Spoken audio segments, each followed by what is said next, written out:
السلام علیکم ورحمۃ اللہ۔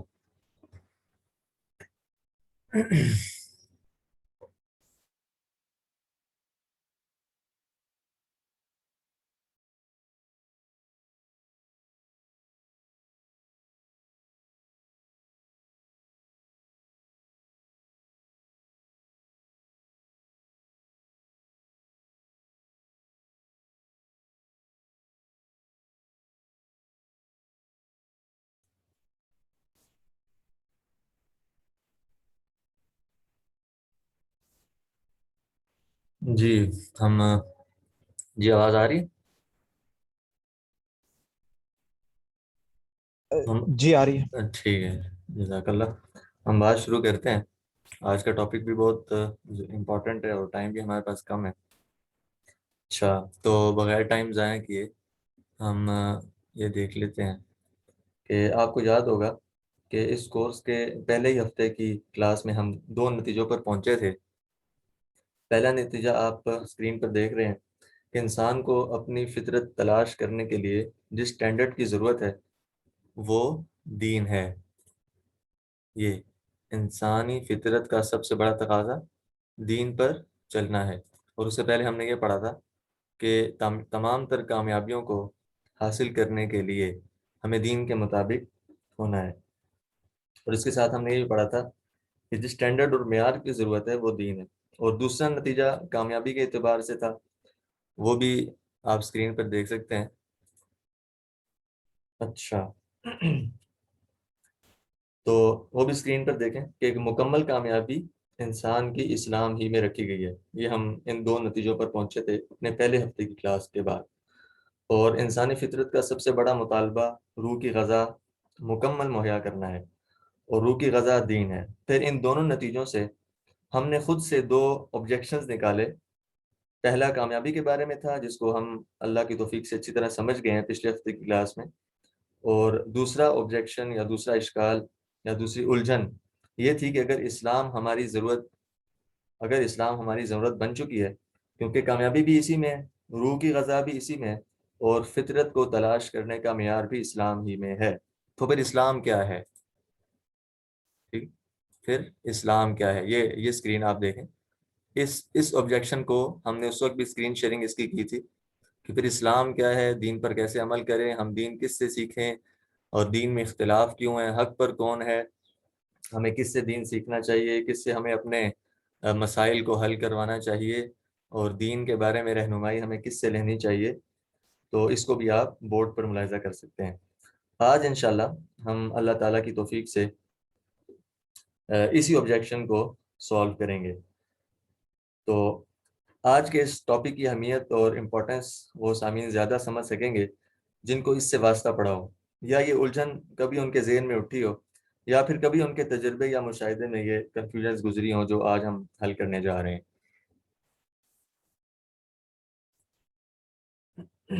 اور انہی لوگوں کے لیے یہ ڈسکشن زیادہ یہ اگر کسی کا مائک آن ہے تو آف کر لیں کائنڈلی، تاکہ آواز ریپیٹ نہ ہو۔ اچھا، اور یہ ڈسکشن زیادہ فائدہ مند انہی لوگوں کے لیے ہوگی، زیادہ انٹرسٹنگ اور دلچسپ بھی یقیناً ہوگی انہی لوگوں کے لیے جو اس مسئلے سے گزرے ہوں یا ان کو یہ مشاہدہ پیش آتا ہو۔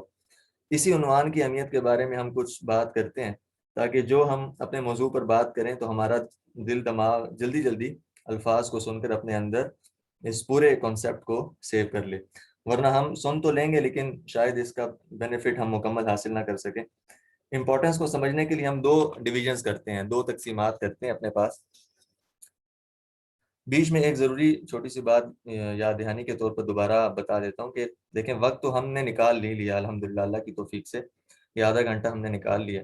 اگر اس میں ہم تھوڑا سا اہتمام یہ کر لیں کہ کاپی اور پین ساتھ لے کر بیٹھیں اور ضروری پوائنٹس ساتھ ساتھ نوٹ کر لیں، کیونکہ کورس کے آخر میں کچھ سوالات بھی ہوتے ہیں اور اچھے جوابات دینے والے کو انعام بھی دیا جائے گا انشاءاللہ، اور جو انعام اللہ کے یہاں ہے وہ اس انعام سے کئی درجہ بہتر ہے جو یہاں پہ دیا جا رہا ہے، اور ہمیشہ رہنے والا ہے۔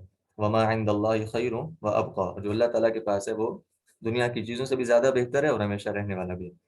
بہرحال، تو آپ یہ اسکرین پہ دیکھیں، یہ ہمارے اس کورس کا اس دفعہ ایک دعوت نامہ بھی تھا، ایڈورٹائزمنٹ بھی تھی، اور اسی طرح اگلی اسکرین پہ آپ دیکھیں بورڈ پہ مسلمانوں میں گروپس کیوں بن چکے ہیں، فرقہ واریت کیوں اور کون پھیلا رہا ہے، ہمیں کیا کسی فرقے کے ساتھ ہونا چاہیے یا نہیں ہونا چاہیے، کیا نبی صلی اللہ علیہ وسلم کے زمانے میں یہ فرقے موجود تھے، یا وہ مسلمان کہاں ہے جس کو اللہ تعالیٰ نے مسلمان بنایا ہے، یا وہ مسلمان کہاں ہے جس کو اللہ کے نبی صلی اللہ علیہ وسلم مسلمان بنا کر گئے تھے۔ یہ چند سوالات ہیں، انہی الجھنوں کو ہم ڈسکس کریں گے، لیکن یہ ایسی الجھنیں ہیں جس کو ہم فوری طور پر کوئی جادو کی چھڑی سے ڈسکس یا حل نہیں کر سکتے۔ اس کے لیے ہمیں کچھ تاریخ کی مدد لینی پڑے گی، کچھ مطالعے کی مدد لینی پڑے گی، اور کچھ اپنے پس منظر اور اسلام کے اسلامک اسٹڈیز اور اسلامک ٹیچنگس کے بارے میں ہمیں اس کا پس منظر دیکھنا پڑے گا کہ ہمیں یہ اسلامی تعلیمات کہاں سے پہنچی ہیں، کیسے پہنچی ہیں، کس کے ذریعے سے پہنچی ہیں، اسلامی تعلیمات کے سورسز اور ماخذ کیا ہیں۔ اس کو سمجھ کر ہمارے لیے ان مسائل کو اور ان کنفیوژنس کو حل کرنا ہمارے لیے آسان ہو جائے گا۔ تو فوراً ہم ان سوالات کے جوابات نہیں دیں گے، ہم ایک ایسی ترتیب کے ساتھ چلیں گے جس کے اندر تاریخ کا تھوڑا سا پہلو ہوگا اور اسلامی تعلیمات کا تھوڑا سا پس منظر ہوگا، جس کو ہم بیان کریں گے، سنیں گے، اس کو ڈسکس کریں گے۔ اس کے بعد انشاءاللہ ہم ان سوالات کے خود بخود ہمارے یہ جوابات اور یہ الجھنیں، یہ کنفیوژنس خود بخود حل ہوتی جائیں گی۔ تو میں انہی سوالات کو اس کورس یا اس سیشن کے بعد، اس ٹاپک کے کمپلیٹ ہونے کے بعد دوبارہ بورڈ پہ لاؤں گا اور پھر آپ سے جواب پوچھوں گا، تو آپ ہی ان سوالات کے جواب دیں گے۔ حالانکہ ہم نے ان سوالات کے جوابات خود نہیں حل کیے ہوں گے، ہم نے ایک بات کی ہوگی جس کے ذریعے سے یہ سوالات خود بخود حل ہوتے جائیں گے۔ تو بہرحال تو پہلی ڈویژن ہم بات یہ کر رہے ہیں کہ اس ٹاپک آپ نے دیکھ لیا ہوگا، کمپائلیشن آف اسلامک اسٹڈیز۔ اس کو دوبارہ بورڈ پر بھی لے آتے ہیں۔ یہ ہے اسلامی تعلیمات کی جمع اور ترتیب۔ اسلامی تعلیمات قرآن، حدیث، اجتہاد، قیاس، اجماع، یا جتنے بھی ہمارے پاس مختلف مسائل ہیں، نماز کے مسائل ہیں، نماز کیسے پڑھنی ہے، زکوٰۃ کیسے دینی ہے، حج کیسے کرنا ہے، مسلمانوں کے ساتھ کیسے رہنا ہے، اور اجتماعی زندگی کیسے گزارنی ہے، ماں باپ کے ساتھ کیسے سلوک کرنا ہے، بیوی بچوں کے ساتھ کیسا سلوک کرنا ہے، تربیت کیسے کرنی ہے، یہ ساری باتیں اسلامی تعلیمات میں۔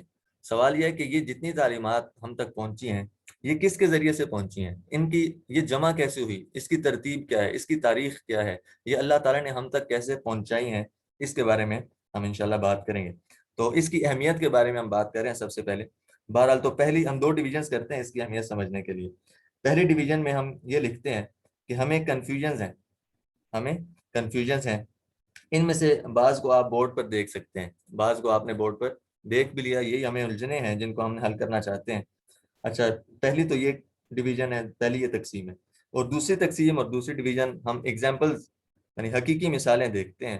کچھ مثالیں میں آپ کے سامنے پیش کروں گا، اور یہ مثالیں صرف اس لیے ہیں تاکہ ہمارا یہ جو عنوان ہے اسلامی تعلیمات کی جمع اور ترتیب، اس کو سمجھنے میں ہمارے لیے آسانی ہو۔ تو ایک پہلی مثال یہ ہے جو میرے ساتھ ذاتی طور پر پیش آئی۔ میرے پاس کئی نوجوانوں، یونیورسٹیز میں پڑھنے والوں کے یہ سوالات بہت زیادہ آتے ہیں کہ ہم نے فلاں عالم سے یہ مسئلہ سنا تھا، ان نے ایسے بتایا، پھر ہماری کلاس کے پروفیسر صاحب نے وہ مسئلہ کسی اور طرح بتایا، پھر وہی مسئلہ میں نے مفتی گوگل صاحب پر ٹائپ کیا تو کسی اور طرح لکھا تھا۔ آپ بتائیں کہ صحیح بات کیا ہے؟ جب اب دیکھیں یہ تو ان نوجوانوں کی مثال ہے۔ ہم میں سے تقریباً سب کے ساتھ ایسا ہوتا ہی رہتا ہے کہ ہم کسی سے کوئی بات پوچھتے ہیں تو وہ کوئی جواب دیتا ہے، کسی اور سے پوچھتے ہیں تو اس کا جواب بالکل مختلف ہوتا ہے، کسی اور سے پوچھتے ہیں تو اس کا جواب مختلف ہوتا ہے۔ تو ہمارے ذہن میں ایک اشکال اور آبجیکشن اور اعتراض پیدا ہوتا ہے کہ بھئی اسلام ایک ہے، قرآن ایک ہے، حدیث ایک ہے، اور جن سے پوچھا گیا وہ سب مسلمان ہیں، تو جواب کیوں مختلف آ رہے ہیں؟ سوال بھی ایک ہے، اور جہاں سے سوال کا جواب دیا جانا ہے وہ ماخذ اور سورس بھی بالکل سیم ہے۔ تو پھر اشکال اور آبجیکشن یا اعتراض یا الجھن اور کنفیوژن یہ ہے کہ بھئی اس کے جوابات مختلف کیوں آ رہے ہیں۔ یہ پہلی مثال ہے۔ دوسری مثال سنیں، تقریباً 5 سال پہلے ایک سفر میں میرے ساتھ ایک قریبی رشتہ دار ساتھ تھے، تو ان سے بات شروع ہوئی دین کے بارے میں۔ پہلے تو وہ اسی بات پر ڈٹے رہے کہ ہر آدمی قرآن اور حدیث کی گھر بیٹھ کر خود سے سمجھ سکتا ہے، قرآن اور حدیث کو گھر بیٹھ کر خود سے ہر کوئی سمجھ سکتا ہے۔ جب میں خوب ان کو سمجھا چکا کہ آپ کا یہ سوچنا بالکل غلط ہے، پھر وہ کہنے لگے کہ اچھا اب پھر علماء سے ہی پوچھیں گے کہ قرآن کیا کہتا ہے، حدیث کیا ہے۔ اب وہ کہنے لگے کہ آپ بتائیں کہ ہر عالم تو قرآن کی کم اور اپنی اپنی جماعت اور فرقے کی دعوت زیادہ دیتا ہے، بتائیں کون سے عالم سے سیکھیں قرآن اور حدیث کو۔ ٹھیک ہے، اب ہر بندہ یعنی اب جب ہم کہتے ہیں نا کہ قرآن اور حدیث کو علماء سے سیکھو، دین والوں سے سیکھو، جنہوں نے قرآن اور حدیث کو سمجھا ہوا ہے ان سے سیکھو، تو پھر سوال یہ پیدا ہوتا ہے کہ جب ہم عالم سے یا دین سمجھنے والوں سے سیکھنے جاتے ہیں تو وہ تو سوال کے جوابات کم دیتے ہیں، اپنے فرقے جماعت کی یا گروہ کی دعوت زیادہ دیتے ہیں، تو بجائے اس کے کہ ہم اپنے الجھنیں حل کروا کے واپس آئیں، ہم تو کسی جماعت یا فرقے کے اندر شامل ہو جاتے ہیں یا اس کے شریک بن جاتے ہیں۔ تو آپ بتائیں کہ ہم کون سے عالم سے قرآن و حدیث سیکھیں؟ آپ تو کہتے ہیں کہ خود سیکھنا نہیں۔ تو اس طرح کی الجھنیں بھی ہمارے ساتھ اکثر پیش آتی رہتی ہیں۔ تو یہ میں آپ کو مثالیں دے رہا ہوں کہ دیکھیں گے اس عنوان کی جو کمپائلیشن آف اسلامک اسٹڈیز ہے، اس کی اہمیت کہاں تک ہے۔ اس کو نہ سمجھنے کی وجہ سے معاشرے میں، ہمارے اندر روزمرہ کی زندگی میں کیا کیا کہاں کہاں تک مسائل اور الجھنیں پیدا ہو چکی ہیں۔ تو تیسری مثال ایک اور آپ لے لیں۔ ایک میرے عزیز تھے، وہ چند سال پہلے حج پر گئے، انہوں نے وہاں دیکھا کہ مکہ مکرمہ میں تو اذان اور اقامت کا بڑا فرق ہے، اسی طرح وہاں آمین نماز میں اونچی اور بلند آواز سے سب کہہ رہے تھے۔ پھر انہوں نے دیکھا کہ وہاں تو لوگ نماز میں بھی قرآن کو کھول کر، نماز کے اندر بھی، فرض نماز کے اندر بھی قرآن کھول کر دیکھ کر پڑھ رہے تھے۔ اچھا، جب وہ عزیز میرے واپس حج کر کے واپس پاکستان آئے تو انہوں نے خوب شور مچایا کہ یہاں کے علماء نے تو، یہاں کے مولویوں نے تو اپنا دین بنایا ہوا ہے، یہ سب غلط ہے۔ دیکھو نبی تو مکہ میں آئے، نبی مکہ میں آئے تھے، اور وہاں یہ جو کچھ ہوتا ہے کہ پاکستان میں کیوں نہیں ہوتا؟ ٹھیک ہے، تو یہ دیکھیں نا، ہم میں سے کئی لوگ ٹی وی پہ مکہ کی اور مدینہ کی زیارت بھی کرتے ہیں، وہاں کی نمازیں لائیو دیکھنے کا شرف بھی حاصل کرتے ہیں، اور آج کل رمضان میں کئی لوگوں کو یہ شوق ہوتا ہے کہ تراویح مکہ مکرمہ کی سنی جائے یا دیکھی جائے۔ تو اب وہاں پہ ہم دیکھتے ہیں کہ وہاں کی نمازی الگ طریقے سے نماز پڑھتے ہیں، رکوع میں جانے سے پہلے دوبارہ ہاتھوں کو بلند کرتے ہیں، یا سجدے سے اٹھ کے دوبارہ ہاتھوں کو بلند کرتے ہیں۔ یہاں کے لوگ کیوں نہیں کرتے پاکستان کے؟ یا پاکستان کی مساجد میں علماء یا جو نمازی ہیں وہ اونچی آواز میں آمین کیوں نہیں کہتے؟ وہاں پر تو کہتے ہیں۔ اب نبی جب مکہ مکرمہ میں آئے، مدینہ میں آئے، سعودیہ میں آئے، حرمین شریفین میں آئے، تو اسلام بھی وہیں سے آنا ہے، تو اگر وہاں کے لوگ اس طرح کر رہے ہیں تو یہاں کے لوگ کیوں نہیں کرتے؟ ٹھیک ہے، تو کیا وہاں کا اور یہاں کا دین اور اسلام الگ الگ ہے؟ تو اس طرح کی الجھنیں ہمارے ساتھ پیش آتی رہتی ہیں۔ میں یہ نہیں کہہ رہا کہ پاکستان والے غلط یا سعودیہ والے ٹھیک، یا سعودیہ والے غلط اور پاکستان والے ٹھیک ہے۔ میں آپ کو یہ مثال یہ دے رہا ہوں کہ ہمیں دیکھیں الجھنیں کیا پیش آ رہی ہیں۔ ان الجھنوں کو حل کرنے کے لیے ہم نے آج کا عنوان سلیکٹ کیا ہے، اسلامی تعلیمات کی جمع اور ترتیب۔ جب ہم اس کو سمجھ لیں گے تو ہمارے لیے ان الجھنوں کو سمجھنا اور ان کنفیوژنس کو حل کرنا ہمارے لیے بہت آسان ہو جائے گا۔ اب خاص طور پر سوشل میڈیا اور دنیا کے گلوبل ولیج بن جانے کے بعد مشرق مغرب انٹر کنیکٹڈ ہو چکے ہیں۔ اب اس دور میں یہ ڈسکشن نہایت اہم ہو چکی ہے، ٹھیک، کیونکہ یہ جو ٹاپک ہے ہمارا، اور اس کو ہم تاریخ کے طور سے پہلو میں لے کے چلیں گے، شاید اس کی باری آج کے کلاس میں تو نہ آئے، کل آئے گی، لیکن اس کی امپورٹنس گلوبل ولیج، دنیا کے گلوبل ولیج بن جانے کے بعد، مشرق اور مغرب کے آپس کے تعلق اور ربط کے ہو جانے کے بعد، اس ٹاپک کو سمجھنا بہت ضروری ہو چکا ہے۔ بات شروع کرنے سے پہلے میں آپ ہی میں سے ایک شخص کا نام لیتا ہوں، ان کا نام ہے زبیر اقبال۔ وہ پارٹیسپینٹ ہیں اور ضرور سن بھی رہے ہوں گے، ریگولر پارٹیسپیٹ کرتے ہیں ہمارے اس کورس میں۔ ان نے بھی مجھ سے بہت ہی ریلیونٹ اور لاجیکل سوال اسی سے ملتا جلتا کیا تھا، تو ان کی سوچ بھی بہت اعلیٰ تھی۔ جتنا لاجیکل سوال کوئی شخص کرتا ہے اتنا ہی اس کی عقلی صلاحیت بھی بہترین ہوتی ہے۔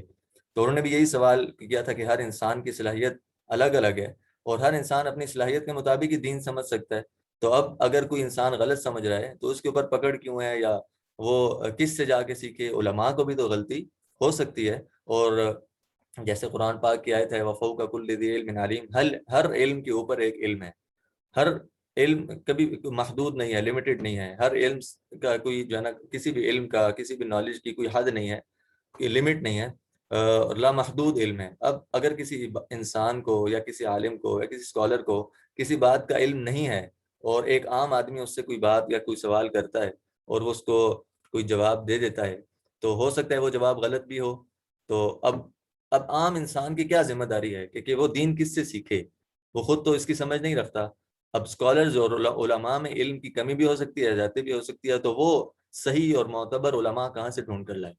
یا انسان اپنی صلاحیت کے مطابق دین کہاں تک سمجھ سکتا ہے؟ اس طرح کا سوال انہوں نے کیا تھا، اور بہت ہی ریلیونٹ لاجیکل سوال تھا۔ اسی طرح کے سوالات کو آج ہم حل کریں گے۔ بہرحال جب ہم اس پوری ڈسکشن کو سمجھ چکے ہوں گے، یہ 3 دن میں پوری ہونے والی تو نہیں ہے، لیکن کوشش یہی ہوگی کہ اتوار کی، یعنی پرسوں کہ آخری کلاس میں اس کو مکمل کر دیا جائے، اس کے جو ضروری پہلو ہیں ان کو بیان کر کے۔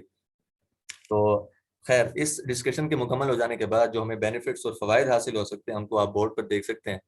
ہمیں اس سے یہ فائدہ ہوگا کہ ہم آج کل اسلام پر بہت اعتراض کرتے ہیں، آبجیکشنز نکالتے ہیں، مختلف قسم کے الجھنوں میں شکار ہیں۔ تو انشاءاللہ اس ڈسکشن کو سمجھ جانے کے بعد، اس کنسیپٹ کو کلیئر کر لینے کے بعد ہم اسلام پر مختلف اعتراضات کرنے سے بچ سکتے ہیں۔ دوسرا یہ فائدہ ہوگا کہ دین کی سمجھ رکھنے والے علماء سے محبت ہمیں ہو جائے گی، کیونکہ ہمیں پتہ ہوگا کہ ہم نے اپنا دین کس سے سیکھنا ہے، کیسے علماء سے سیکھنا ہے، اس بارے میں کیونکہ ہمارے اس ٹاپک میں بات ہوگی۔ تو ہمارے لیے دین کی جو دین کی سمجھ رکھنے والے علماء ہیں ان کے ساتھ ربط اور تعلق ہمارا قائم ہو جائے گا۔ تیسرا فائدہ یہ ہوگا کہ اسلام کا مزاج سمجھنے میں ہمارے لیے بہت آسانی ہو جائے گی۔ چوتھا فائدہ یہ ہوگا کہ مسلمانوں کا آپس میں جوڑ اس ٹاپک کی نہ سمجھی کی وجہ سے، یا اس کو نہ سمجھنے کی وجہ سے مسلمان آپس میں ٹوٹ رہے ہیں، فرقہ واریت قائم ہو رہی ہے، اختلافات ہو رہے ہیں۔ تو جب ہم اس کنسیپٹ کو کلیئر کر لیں گے تو ہمارا آپس کا جوڑ دوبارہ قائم ہو سکتا ہے۔ پانچواں فائدہ، عمل کرنے میں آسانی ہوگی۔ ظاہر ہے کہ جتنے بھی میں نے پہلے ویک کی کلاس میں ہم نے یہ بات بھی کی تھی کہ انسان جو بھی عمل کرتا ہے اس کے پیچھے اس کا کنسیپٹ، اس کی فکر، اس کی عقلی صلاحیت، کیا خیالات ہوتے ہیں۔ جب ہمارے خیالات، افکار مضبوط اور مستحکم ہوں گے تو ہمارے لیے عمل کرنا آسان ہوگا۔ چھٹا فائدہ، دینی سوچ میں پختگی آئے گی۔ ہمارے کنسیپٹ مضبوط ہوں گے، مستحکم ہوں گے، اور ہمارے لیے عمل کرنا بھی آسان ہو جائے گا۔ اب آپ میں سے جلدی سے کوئی مائک آن کر کے، کیونکہ ہم ٹاپک پہ واپس آ رہے ہیں اور بات شروع کرنے والے ہیں، اور کیونکہ ٹاپک ہے اسلامی تعلیمات کی جمع اور ترتیب، تو آپ میں سے کوئی مائک آن کر کے یہ بتائے کہ دین اور اسلام کا آپس میں ہم نے ایک تعلق بنایا تھا پچھلے ہفتے، لاسٹ ویک کی کلاس میں، بلکہ آخری کلاس میں ہم نے یہ پڑھا تھا کہ دین اور اسلام کس چیز کا نام ہے اور آپس میں ان کا کیا تعلق ہے یا اس کا کیا ڈفرینس ہے۔ تو آپ میں سے کوئی جلدی سے یہ بتائے، ایک ہی لائن کا جواب ہے کہ دین اور اسلام میں کیا تعلق اور ربط ہے۔ دین کی تعریف کیا ہے، اور اسلام الگ چیز ہے یا وہی چیز ہے، یا اس میں کیا تعلق ہے؟ جی کوئی بتا دے جلدی سے، دین اور اسلام کا آپس میں کیا تعلق ہے؟ شریعت کا جی جی جی زبیر بھائی۔ شریعت کا تعلق۔ جی ہاں، ہم نے پڑھا تھا کہ دین زندگی گزارنے کے طریقے کو کہتے ہیں۔ دین زندگی گزارنے کے طریقے کو کہتے ہیں، اور اسلام کیا ہے؟ وہی زندگی گزارنے کا طریقہ جو اللہ تعالیٰ نے نبی صلی اللہ علیہ وسلم کے ذریعے سے ہمارے تک پہنچایا، آخری امت تک پہنچایا، اس کا نام اسلام۔ یعنی دین بھی زندگی گزارنے کا طریقہ ہے اور اسلام بھی زندگی گزارنے کا ہی طریقہ ہے۔ فرق صرف یہ ہے کہ اسلام اس زندگی گزارنے کے طریقے کا نام ہے جو اللہ تعالیٰ نے نبی صلی اللہ علیہ وسلم کے ذریعے سے ہمارے تک پہنچایا۔ یہ کلیئر ہوگی بات انشاءاللہ؟ صحیح۔ اچھا، آج کے ٹاپک کا عنوان آپ نے بورڈ پر دیکھ لیا ہوگا، اور اس کو اپنے پاس کاپی میں نوٹ بھی کر لیں۔ اچھا، ایک نیو ٹرم کو ہم آج لرن کریں گے، وہ ہے شریعت۔ شریعت کے بارے میں ہم نے لاسٹ ویک بھی کچھ بات کی تھی۔ شریعت کیا ہے؟ اپنے پاس لکھ لیں، آپ بورڈ پہ بھی دیکھ سکتے ہیں۔ آپ کو یاد ہوگا کہ ہم نے پڑھا تھا کہ اسلام 6 چیزوں کے گرد ہے۔ یہ مائک اگر کسی کا آن ہے تو کائنڈلی آف کر لیں تاکہ کسی قسم کی ڈسٹربنس نہ ہو۔ جی ہاں، تو ہم نے پڑھا تھا کہ اسلام 6 چیزوں کے گرد ہے۔ پہلی چیز عقائد، دوسری عبادات، تیسری معاملات، چوتھا اخلاق، پانچواں معاشرت، اور چھٹا سیاست۔ اور ان 6 چیزوں کی کچھ نہ کچھ ڈسکشن اور تعریفات بھی مثالوں کے ساتھ ہم نے لاسٹ ویک کی کلاسز میں الحمدللہ پڑھ لی تھی۔ اچھا، ہم نے کہا کہ اسلام 6 چیزوں کے گرد ہے۔ ان کو آپ بورڈ سے لکھ لیں، اب ہم اس کو پڑھ چکے ہیں پہلے سے۔ اب شریعت کیا ہے؟ ان 6 چیزوں کے علم کو، ان 6 چیزوں کے، آپ اسکرین پہ دیکھیں، ان 6 امور کے علم کو شریعت کہتے ہیں۔ اسلام کیا ہے؟ زندگی گزارنے کا طریقہ۔ شریعت کیا ہے؟ کہ اسلام اب ان 6 چیزوں کے گرد گھومتا ہے نا، تو اب شریعت کیا ہے؟ شریعت یہ ہے کہ ان 6 امور کے علم کو شریعت کہتے ہیں۔ ان 6 چیزوں کے علم کو، نالج کو شریعت کہا جاتا ہے۔ ہم عام طور پر یہ سوال کرتے ہیں نا کہ شریعت میں فلاں بات کا کیا حکم ہے، تو اس کا یہ مطلب ہے یعنی فلاں بات کا کیا حکم ہے، اسلامی تعلیمات میں فلاں بات کا کیا حکم ہے۔ اچھا، ایک ٹرم اور ہم لرن کریں گے، اس کا نام ہے فقہ۔ اچھا، وہ بھی آپ اسکرین پر دیکھ سکتے ہیں۔ اسی علم کو حاصل کرنا، یعنی ہم نے کہا 6 امور کے علم کو شریعت کہتے ہیں، اب اسی علم کو حاصل کرنے کو فقہ کہتے ہیں، اور حاصل کرنے والے کو فقیہ کہتے ہیں۔ فقہ کسے کہتے ہیں؟ شریعت کے علم کو حاصل کرنا، اس کو فقہ کہتے ہیں۔ اور جو شخص، کوئی انسان اگر شریعت کے علوم کو حاصل کر رہا ہے، اس کو فقیہ کہتے ہیں۔ میں چاہتا تو نہیں تھا کہ یہ ٹرمز آپ کے سامنے ظاہر ہوں، لیکن کیونکہ ہمارے آگے آنے والی تمام باتیں انہی ٹرمز اور انہی اصطلاحات کے گرد گھومنی ہے، اس لیے میں پہلے سے آپ کو ان ٹرمز اور ان کی باتوں کی تعریفات بتا رہا ہوں، تاکہ جب بھی یہ والا ورڈ یوز ہو ڈسکشن کے درمیان تو آپ کے لیے سمجھنا آسان ہو۔ تو شریعت کیا ہے؟ 6 امور کے علم کو شریعت کہتے ہیں، اور اگر کوئی شخص ان علوم کو حاصل کرتا ہے تو اس علم حاصل کرنے کو فقہ کہتے ہیں، اور حاصل کرنے والے کو فقیہ کہتے ہیں۔ اب شریعت کیا ہے؟ شریعت مینز اسلامی تعلیمات، اسلامک اسٹڈیز، اسلامک نالج، اور فقہ means learning of Islamic studies, learning of Islamic knowledge means فقہ۔ اسلامی تعلیمات کے علم کو حاصل کرنا، اس کا مطلب ہے فقہ۔ اب ان اسلامی تعلیمات کو انسانوں کے لیے کس نے صادر کیا؟ کیا انسانوں نے یا ہمارے بڑوں نے خود ان تعلیمات کو جمع کیا تھا؟ نہیں، بلکہ ہمیں بنانے والے خالق اور مالک اللہ تعالیٰ نے خود سے ہمارے لیے زندگی گزارنے کا طریقہ مقرر اور معین کیا تھا۔ ٹھیک، یعنی جو بھی قوانین، جو بھی اسلامی تعلیمات ہمارے گرد گھوم رہی ہیں، یا جن کے تحت ہم زندگی گزار رہے ہیں، یا جن کو ہم اسلام کا نام دیتے ہیں، ان تعلیمات کو ہم تک کس نے پہنچایا ہے؟ ان تعلیمات کو ہم تک اللہ تعالیٰ نے صادر کیا، اللہ تعالیٰ نے بنایا۔ اس کی کیا وجہ؟ دیکھیں، اسلام کی نگاہ میں قانون بنانے اور حلال اور حرام کو متعین کرنے کا حق صرف اور صرف اللہ تعالیٰ کا ہے۔ اللہ تعالیٰ قرآن پاک میں ارشاد فرماتے ہیں، ان الحکم الا للہ۔ ٹھیک، کیوں؟ اب یعنی تمام حکومت، تمام حاکمیت، حکم صادر کرنے کے تمام اہلیت اور حق صرف اور صرف کس کو ہے؟ اللہ تعالیٰ کو ہے۔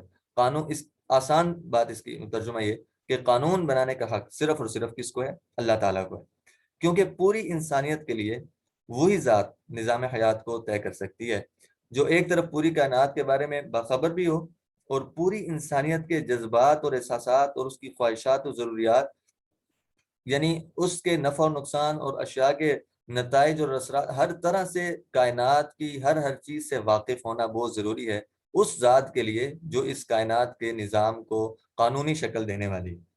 کیونکہ اگر وہ ان حقیقتوں کا علم نہیں رکھتا تو عین ممکن ہے کہ اس کے دیے ہوئے بعض احکام نفع کے بجائے نقصان، اور خیر اور فلاح کے بجائے ناکامی اور خسرانی کا نقصان کا باعث بن جائے۔ ٹھیک ہے، تو پہلی بات ضروری کیا ہے، آپ اس کو اسکرین پہ بھی دیکھ سکتے ہیں، اسلامی تعلیمات یا قانون بنانے والے میں 2 صفات کا ہونا ضروری تھا۔ پہلی بات کیا ہم نے پڑھی؟ کائنات کا مکمل علم، کہ فائدہ کس میں ہے، نقصان کس میں ہے، ضروریات کیا ہیں، کائنات کے اندر جتنی مخلوقات ہیں ان کی ضروریات کیا ہیں، ان کی خواہشات کیا ہیں، ان کے نفع اور نقصان کس کے اندر ہے، ان کے امور کے نتائج، ان کے اثرات کیا ہو سکتے۔ اس پوری کائنات کے ایک ایک جز کا مکمل علم جس ذات کو ہوگا، وہی اس کائنات کے قانون صادر کرنے کی صلاحیت اور اہلیت رکھ سکتی ہے۔ اور الحمدللہ ہم سب کا اس بات پہ عقیدہ اور یقین ہے کہ پوری کائنات کا مکمل علم کس ذات کو ہے؟ صرف اور صرف اللہ تعالیٰ کو۔ تو پتہ یہ چلا کہ صرف اور صرف اللہ تعالیٰ ہی اس کائنات کے مکمل قوانین کو تشکیل دینے کے حق بھی ہیں اور اس کے اہل بھی ہیں۔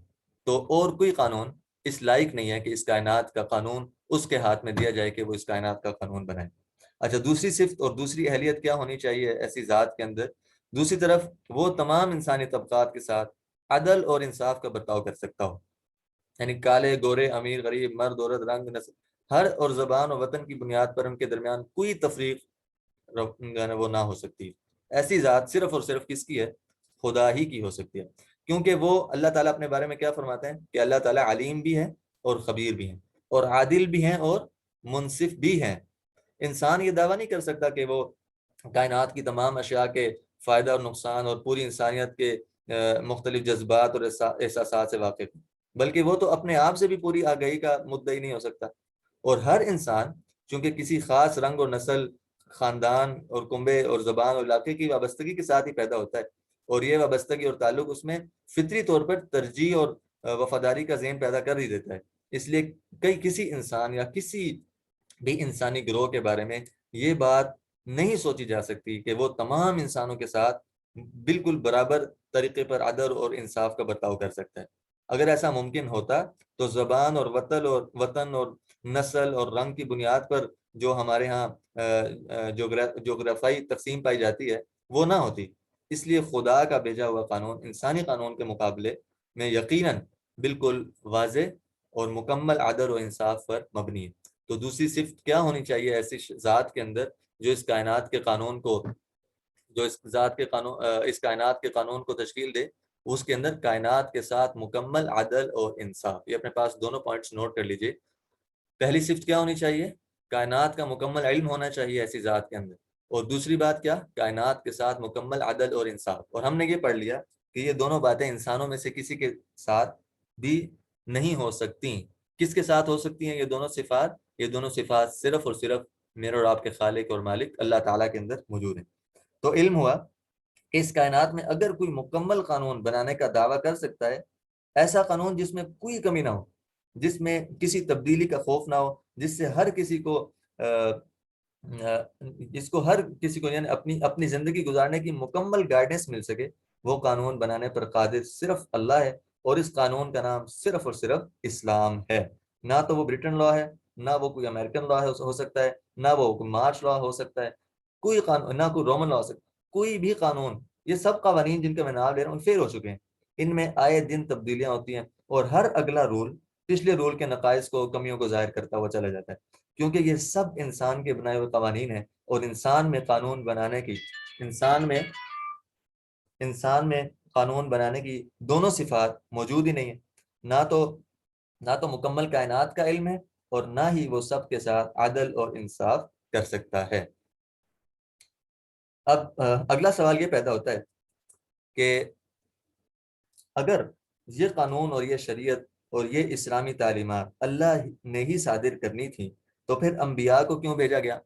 میں نے آپ کو بتایا کہ اپنے ساتھ اگر آپ پین اور کاپی ساتھ رکھیں گے اور ہماری اس ڈسکشن کو ساتھ ساتھ نوٹ کریں گے تو اس کا فائدہ مکمل اور اس سے مکمل استفادہ کرنا بھی آسان ہوگا، یاد رکھنا بھی آسان ہوگا، اور اچھی طرح سمجھنا، بعد میں اس کو ریوائز کرنا بھی ہمارے لیے بہت آسانی پیدا کرے گا۔ تو سوال کیا پیدا ہو رہا ہے؟ سوال یہ پیدا ہوتا ہے کہ اگر اللہ تعالیٰ ہی نے اس قانون کو صادر کرنا تھا تو انبیاء کو بھیجنے کی کیا ضرورت تھی؟ اچھا، اب اللہ تعالیٰ نے قانون کس کے ذریعے سے اس قانون کو دنیا کے اندر صادر فرمایا؟ کتابی شکل میں نازل فرمایا۔ قوانین نازل ہے کتاب میں، اور ان قوانین کو پڑھانے اور سمجھانے اور عمل کرانے کے لیے انبیاء کو اور رسولوں کو ایز اے ٹیچر بنا کر بھیجا گیا۔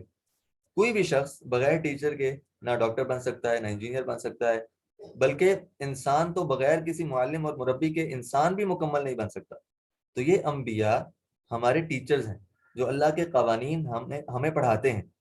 اسی لیے اللہ کے نبی صلی اللہ علیہ وسلم نے فرمایا تھا انما بعثت معلما، ایک مشہور حدیث ہے جس کو عام طور پہ پڑھا بھی جاتا ہے اور ہم سنتے بھی رہتے ہیں کہ اللہ کے نبی صلی اللہ علیہ وسلم نے فرمایا انما بعثت معلما، مجھے معلم، استاد بنا کر بھیجا گیا۔ تو یہ جو سوال ہمارے ذہن میں پیدا ہوا تھا کہ اگر اللہ تعالیٰ نے ان قوانین کو کائنات میں صادر فرمانا تھا انسانوں کے لیے تو پھر انبیاء کو بھیجنے کی کیا ضرورت تھی؟ تو اس کا کیا جواب ہوا کہ بھائی کتاب کی شکل میں اللہ تعالیٰ نے ان قوانین کو اس کائنات میں صادر فرمایا، اور اس کتاب کے معلم، اس کتاب کے ٹیچرز کو اللہ تعالیٰ نے انبیاء علیہم الصلوۃ والسلام کو سلیکٹ فرمایا، اور وہ ہمارے معلم اور مربی ہیں، وہ ہمارے ٹیچرز ہیں۔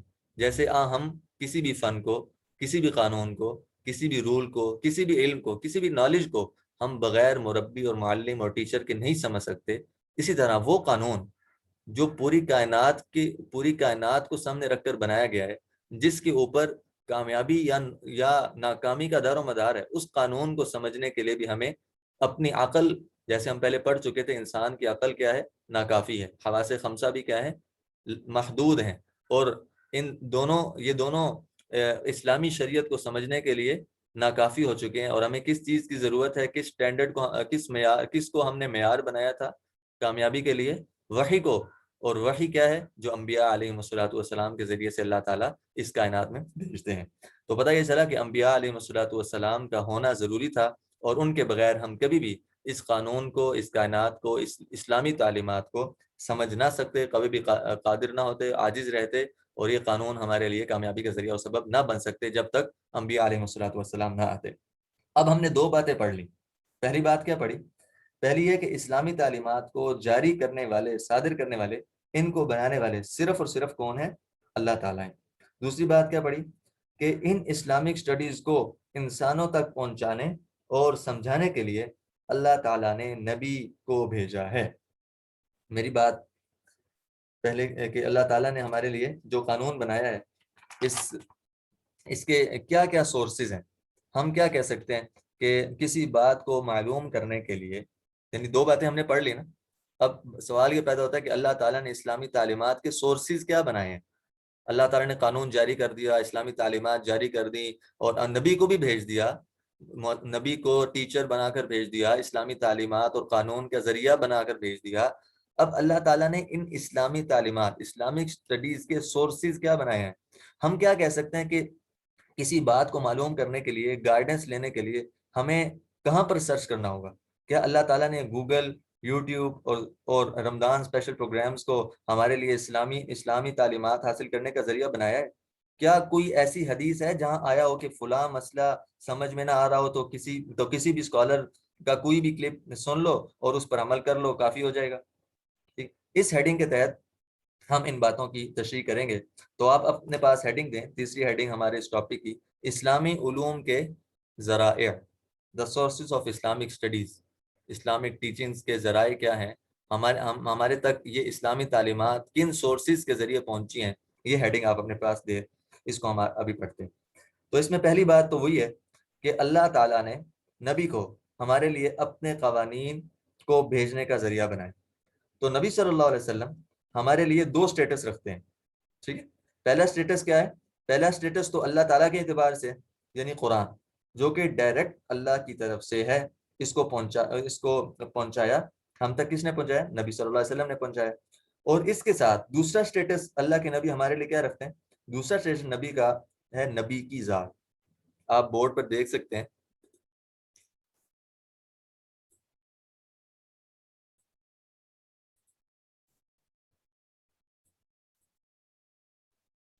اچھا یہ اسکرین ابھی شیئر نہیں ہو رہی، تو اپنے پاس آپ نوٹ کر لیں کہ پہلا سٹیٹس اللہ کے نبی صلی اللہ علیہ وسلم کا کیا ہے؟ پہلا سٹیٹس ہے اللہ تعالیٰ کے اعتبار سے، وہ کیا ہے؟ قرآن پاک۔